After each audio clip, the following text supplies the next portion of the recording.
सबसे डरावनी बात यह होती है कि अक्सर उसका कोई चेहरा नहीं होता। चंदनपुर गांव के लोग उस वन से सिर्फ इसलिए नहीं डरते कि वहां साया है।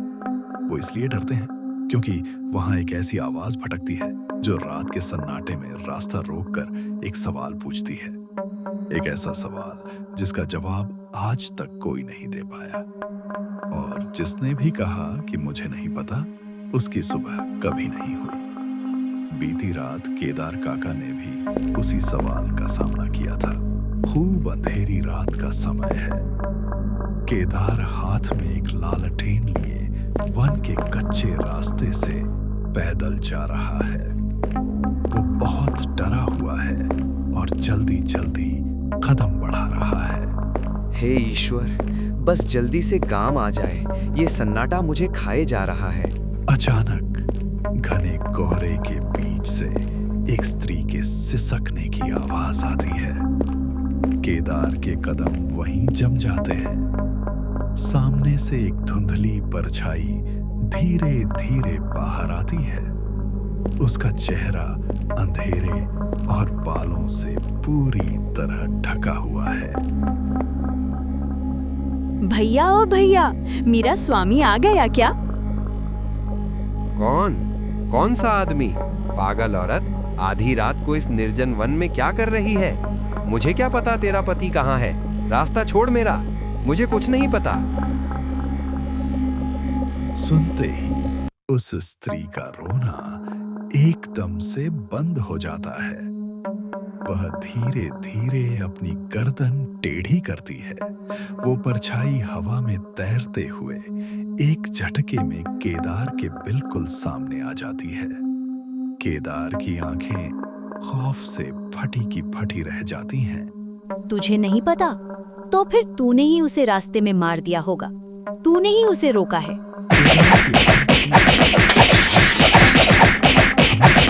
हो गई, लेकिन उस अनहोनी की गूंज अगले दिन नगर की मंडी तक पहुंच चुकी थी।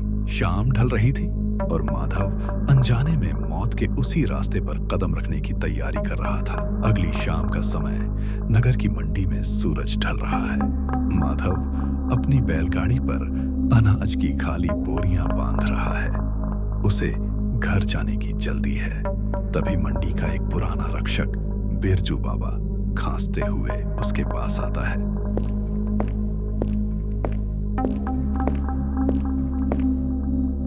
माधव बेटा, सूरज डूबने वाला है। आसमान में लाली छा गई है। आज गांव लौटने की जिद छोड़ दे। मेरी कुटिया के पीछे सो जा। सुबह उजाले में निकल जाना। अरे बाबा, सुमित्रा सुबह से मेरी राह देख रही होगी। मैं उस घुमावदार लंबे रास्ते से नहीं जाऊंगा, सीधे वन वाले रास्ते से निकल जाऊंगा। आधे घंटे का ही तो काम है। पागल हो गया है तू? तुझे नहीं पता आज सुबह केदार के साथ क्या हुआ? वो कल रात उसी रास्ते से आ रहा था। आज सुबह उसकी देह मिली है। उसकी गर्दन पीछे की तरफ मुड़ी हुई थी। बाबा, केदार काका को किसी जंगली जानवर ने मारा होगा। आप गांव वाले भी ना खामखा ऐसी बातें करते हो। जानवर हमला करते हैं, इसमें कोई रूहानी बात नहीं है। माधव, अकल कर। वो वन किसी को खाता नहीं है। वो रास्ता रोककर एक सवाल पूछता है, और जो उस रूह को संतुष्ट नहीं कर पाता, उसकी सुबह कभी नहीं होती। मेरी बात मान, आज उस पथ पर पैर मत रखना। माधव ने उस बुजुर्ग की चेतावनी को अनसुना कर दिया। उसे लगा कि जवानी के जोश और अपने मजबूत इरादों से वो किसी भी डर को पार कर लेगा। उधर माधव बेखौफ था, लेकिन उसके घर में उसकी पत्नी और मां के दिलों में डर का तूफान उठ रहा था। उसी शाम का समय, माधव का घर। आंगन में माधव की पत्नी सुमित्रा रो रही है और बहुत डरी हुई है। माधव की मां पार्वती एक कोने में गुमसुम और भयभीत बैठी है। गांव में मातम का माहौल है। माँ जी, सूरज ढल चुका है। माधव जी अभी तक नगर से नहीं लौटे। आज सुबह ही तो केदार काका का शव मिला है उसी वन के बाहर। मुझे बहुत डर लग रहा है माँ जी, कहीं उन्होंने छोटा रास्ता तो नहीं ले लिया। शांत हो जा बहू, वो किसी जंगली जानवर का काम नहीं था, वो उसी का साया है। केदार उस सवाल का जवाब नहीं दे पाया और उस छलावे ने उसे खत्म कर दिया। छलावा? कौन सा सवाल माँ जी? नगर जाने से पहले तो आपने मुझे ऐसा कुछ नहीं बताया था।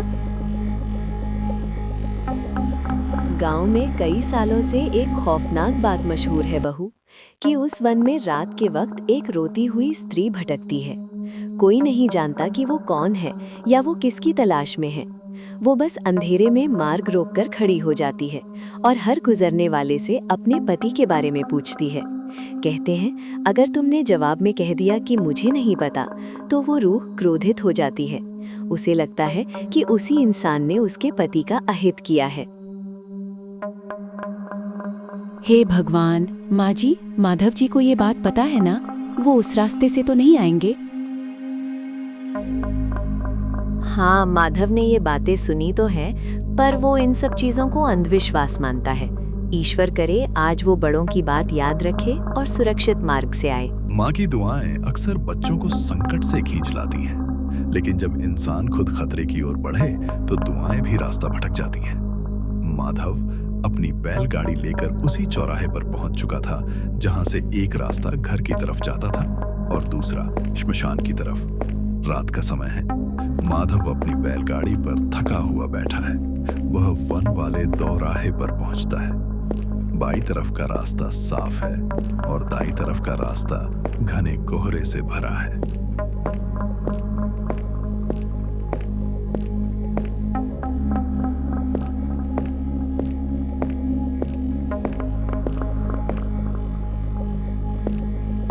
रुक जाओ बैलों। हे भगवान, पूरा शरीर थकान से टूट रहा है। इस घुमावदार रास्ते से गया तो आधी रात हो जाएगी। सुमित्रा व्याकुल हो रही होगी। माधव वन वाले कच्चे रास्ते की तरफ देखता है। उसे अचानक मंडी वाले बिरजू बाबा की बात याद आती है। बुढ़ापे में बाबा की मति मारी गई है। केदार काका के साथ कोई दुर्घटना हुई होगी और नाम अनहोनी का लगा दिया। भला जंगल भी कभी सवाल पूछता है। मेरे पास ये 2 बलवान बैल हैं, आधे घंटे में पार कर लूंगा ये रास्ता। माधव बैलों को आगे बढ़ाता है। बैल कोहरे की तरफ जाने से कतराते हैं, पर माधव उन्हें बलपूर्वक हाँकता है। जैसे ही माधव ने अपनी बैलगाड़ी को उस घने कोहरे में मोड़ा, उसे महसूस हुआ कि अब वापस लौटने का कोई मार्ग नहीं बचा। चांद बादलों में छुप गया और एक खौफनाक सन्नाटे ने उसे चारों तरफ से घेर लिया। यहाँ इतनी ठंड क्यों है और ये सन्नाटा? ऐसा लग रहा है जैसे हवा भी थम गई है। अचानक दोनों बैल एक झटके से रुक जाते हैं। उनके कान खड़े हो जाते हैं। वो आगे जाने के बजाय बुरी तरह डरकर पीछे हटने लगते हैं। क्या हुआ? कौन है सामने? जो भी है सामने आओ। कोहरे के बीच से वही धुंधली और डरावनी स्त्री की परछाई बाहर आती है। माधव का शरीर डर से पत्थर की तरह जम जाता है। भैया, ओ भैया, मेरा स्वामी आ गया क्या? मैं कब से प्रतीक्षा कर रही हूँ। क्या तुमने मेरे पति को देखा है? हे भगवान, माँ सच कह रही थी, बाबा सच कह रहे थे। ये वही साया है। अगर मैंने कहा कि मुझे नहीं पता, तो ये मुझे भी नहीं छोड़ेगी। मैं इसे क्या उत्तर दूं? तुम कुछ बोल क्यों नहीं रहे भैया? कहाँ है वो? तुम चुप क्यों हो? वो भयानक परछाई धीरे धीरे अपना चेहरा ऊपर उठाती है। अंधेरे में उसकी 2 चमकती हुई लाल आंखें माधव को घूर रही हैं। माधव अपना मुंह खोलने की कोशिश करता है, पर उसे समझ नहीं आ रहा कि वो अपनी जान बचाने के लिए क्या कहे। तुम चुप क्यों हो? क्या तुम्हारी जबान कट गई है या तुम्हारे हाथों पर मेरे स्वामी का रक्त है? बोलते क्यों नहीं? कहाँ है वो? माधव के गले की आवाज सूख चुकी थी। कोहरे में खड़ी मौत अब धीरे धीरे उसकी तरफ बढ़ रही थी। हवा इतनी ठंडी हो गई थी कि माधव की रगों में रक्त जमने लगा था। नहीं, मैंने कुछ नहीं किया। मुझे जाने दो। मुझे पता है, हाँ, मुझे पता है वो कहाँ है। माधव ने खौफ में आकर एक ऐसी बात कही जो भारी पड़ने वाली थी। वो गांव के बाहर जो पुराना देव मंदिर है ना, खंडहर वाला, वो वहीं है। उनके पैरों में चोट लगी है। वो चल नहीं पा रहे हैं। उन्होंने ही मुझे भेजा है ताकि मैं गांव से किसी को मदद के लिए बुला लाऊं। आप वहीं चली जाइए। अगर तूने मुझसे छल किया है इंसान, तो मैं तुझे कहीं भी नहीं छोड़ूंगी। वह स्त्री एक भयानक चीख मारती है। कोहरा एकदम से गोल घूमने लगता है और वह परछाई हवा में उड़ते हुए गांव के उस पुराने मंदिर की दिशा में ओझल हो जाती है। माधव ने बिना एक पल गंवाए अपने बैलों को पूरी शक्ति से हाँका। बैलगाड़ी पूरी रफ्तार से उस अंधेरे वन से बाहर की तरफ भागती है। वन तो पीछे छूट गया था, लेकिन माधव जो डर अपने साथ ला रहा था वो बहुत गहरा था। माधव का घर, रात का समय, आंगन में सुमित्रा और पार्वती व्याकुल हैं। तभी बाहर बैलगाड़ी के रुकने की आवाज आती है।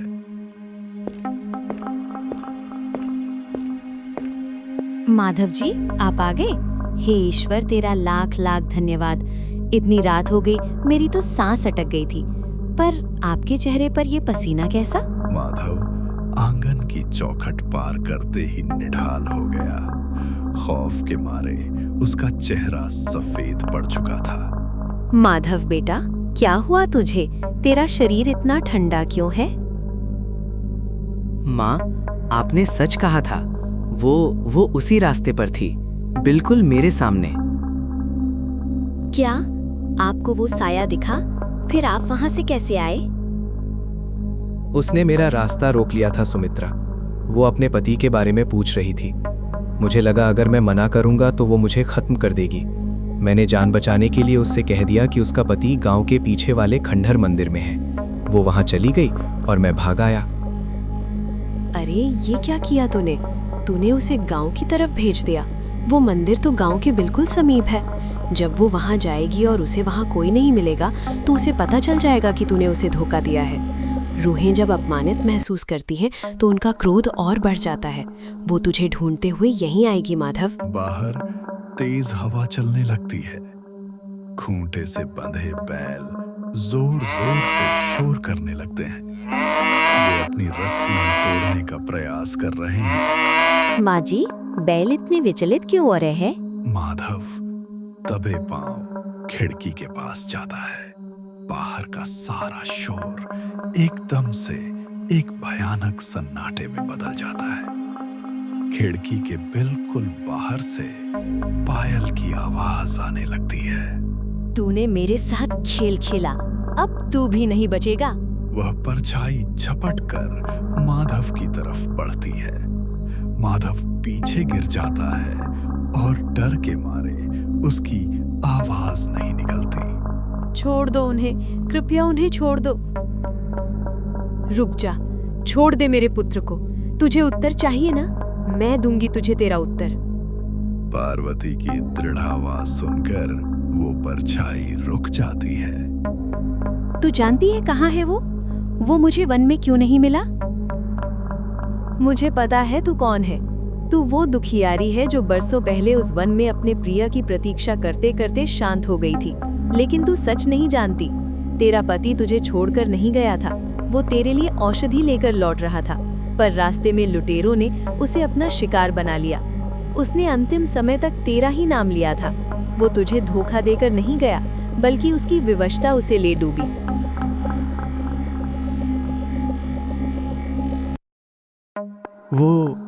वो चली गई इंगा? हाँ बेटा, भ्रम और झूठ इंसान को डराते हैं, लेकिन सत्य अंततः शांति दिलाता है। उस रात माधव ने जान लिया कि प्रकृति और अनदेखी शक्तियों का सम्मान करना चाहिए। चंदनपुर के उस वन से वो कोहरा हमेशा के लिए हट गया।